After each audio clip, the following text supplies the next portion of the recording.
বন্ধুরা, আপনারা কেমন আছেন? আশা করব অনেক ভালো, সুস্থ এবং সাবধানে আছেন। আমি নেপোলিয়ান, আমি একজন বিন্দাস আছি। আমি সকালবেলা রান্না করছি কচুরলতি।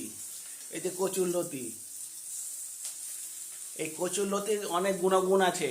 এই কচুরলতি খেলে রক্ত যেমন পরিষ্কার হয়, রক্ত হয়। আপনারাও কচুরলতি নিয়ে এসে খান, চিংড়ি মাছ দিয়ে কিংবা ছোলা দিয়ে।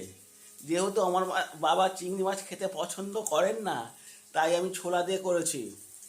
এই দেখুন ছোলা দিয়ে, দেখতে পাচ্ছেন ছোলা, এই ছোলা দিয়ে করছি। এই ছোলা রয়েছে, আপনারাও তাহলে নিয়ে এসে খান। আর শর্ট ভিডিওটা যদি আপনাদের ভালো লেগে থাকে তাহলে লাইক, শেয়ার, কমেন্ট অবশ্য করবেন। যারা এখনও চ্যানেলটা সাবস্ক্রাইব করেননি অবশ্যই সাবস্ক্রাইব করে দিন। অনেক অনেক ভালোবাসা জানিয়ে আমি এখানেই মিনি ব্লগটা শেষ করলাম। টাটা।